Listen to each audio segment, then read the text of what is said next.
শান্তিপুর ব্লকের আরবান্দি ২ নম্বর পঞ্চায়েতের একাধিক জায়গায় চুরি। বসতবাড়ি থেকে শুরু করে দোকান থেকে মন্দির সমস্ত জায়গায় প্রায় একাধিক জায়গাতে চুরির ঘটনা ঘটছে এবং এই চুরির ঘটনায় রীতিমতো চাঞ্চল্য ছড়িয়েছে।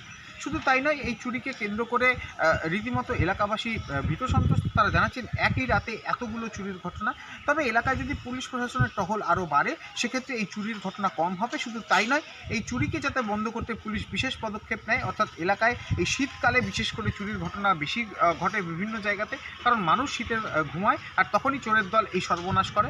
আমরা এই সকালবেলা এসে দেখি যে তালা দুটোই ভাঙা এবং ক্যাশ বাক্স ছিল ভেতরে।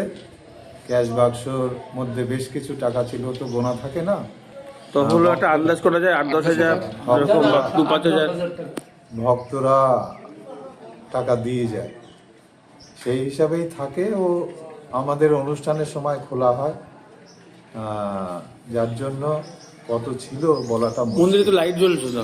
হ্যাঁ, মন্দিরের একদম ভেতরে বাইরে সব জায়গায় লাইট, এবং মন্দিরের যে প্রাঙ্গণ আছে এটাও ওই যে সোলার লাইটে একদম আলো হয়ে থাকে। এবং মানুষজন তো রাস্তা চলাচল করে এই রাস্তায়। হ্যাঁ, রাতে মানুষজন চলাচল করে, মেইন রাস্তা এটা।